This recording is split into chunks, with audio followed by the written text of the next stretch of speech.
मावळ लोकसभा मतदारसंघातील पनवेल विधानसभा क्षेत्रात मतदारांना चुकीचे लघुसंदेश पाठवून त्यांची दिशाभूल करणाऱ्या एका अनोळखी व्यक्तीविरोधात निवडणूक आयोगाच्या अधिकाऱ्यांनी सक्तीचे पाऊल उचलले आहे।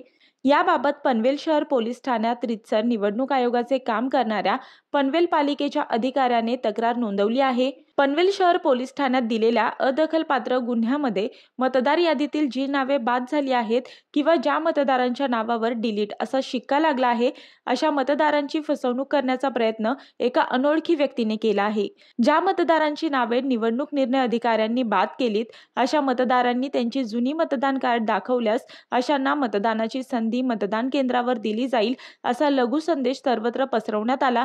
या संदेशाविरोधात निवडणूक आयोगाच्या कर्मचाऱ्यांनी पोलिसात रीतसर तक्रार केल्याची माहिती मावळ लोकसभा मतदारसंघाचे सहाय्यक निवडणूक निर्णय अधिकारी राहुल मुंडके यांनी दिली आहे।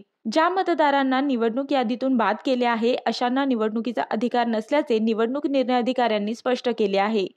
मी वर्षा काटेकर, योद्धा न्यूज, नवी मुंबई।